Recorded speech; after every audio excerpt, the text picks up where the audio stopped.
nous faisons face à une guerre hybride. Alors, dans notre stratégie de riposte, la première chose qu'il fallait avoir, c'est justement l'intelligence.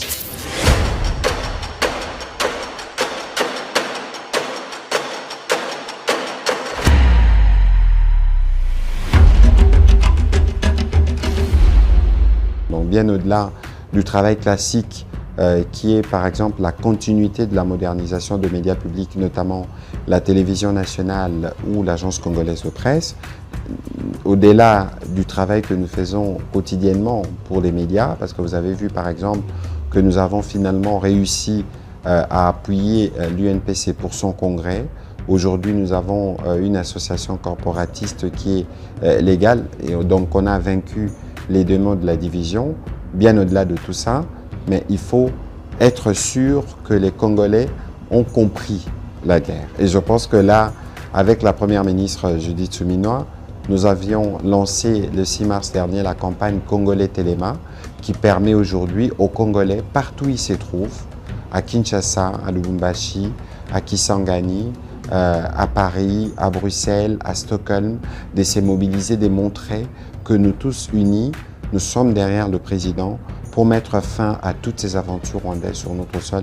Et il n'y a pas, à mon avis, quelque chose de bien plus important qui nous rattache tous que cet attachement à la patrie.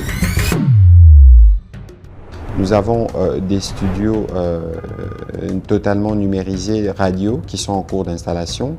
Je ne voudrais pas parler de la télévision parce que sur la télévision nationale, ce qui est vu n'est que les minimums de ce que nous planifions. Parce qu'il ne suffit pas aujourd'hui de quitter le mode échographique comme on le disait à l'époque pour passer au 4K. Non, il ne suffit pas.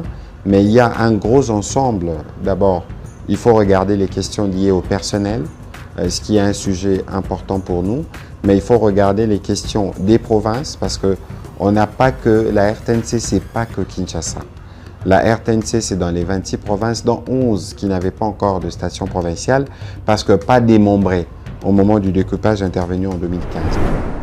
Écoutez, nous faisons face à une guerre hybride qui combine à la fois les armes sur le terrain, mais aussi une guerre informationnelle et tout ce qui vient avec les nouvelles technologies.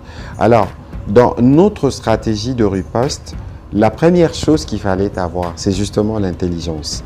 L'intelligence qui nous a permis aujourd'hui, autour du président de la République, de comprendre les différents tentacules et les modus operandi de nos ennemis rwandais. Le Rwanda, c'est l'empire du mensonge. C'est un des pays qui produit les plus, en tout cas de manière industrielle, de mensonges au quotidien. Et ils inoculent ces venin dans notre écosystème. En utilisant ces concepts de poison rwandais, nous avons mis un dispositif qui aujourd'hui nous permet, avec moins d'énergie, de déconstruire tous ces narratifs mensongers.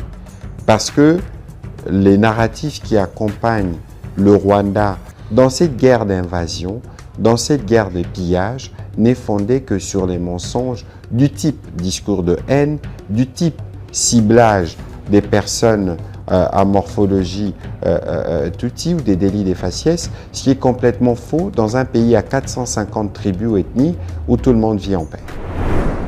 La TNT, c'est une révolution qui est arrivée dans les secteurs de la télévision avec l'Union internationale de télécommunications qui divise les pays par canal ou par fréquence.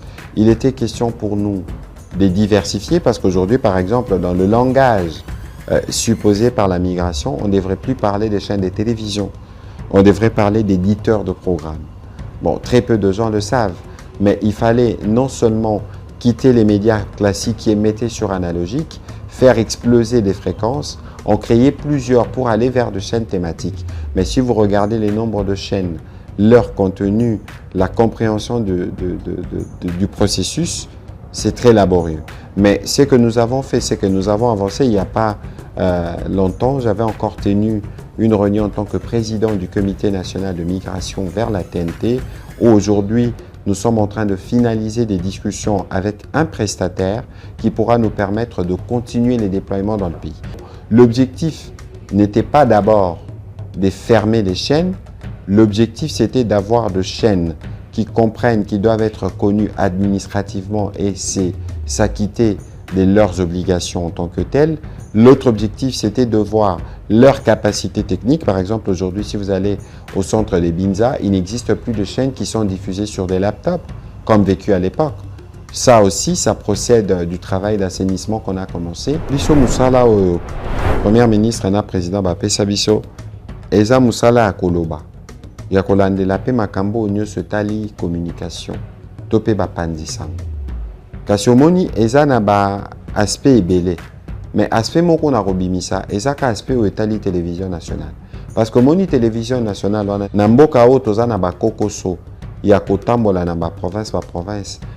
RTNC eza eloko moko esangisaka ba congolais na moment moko.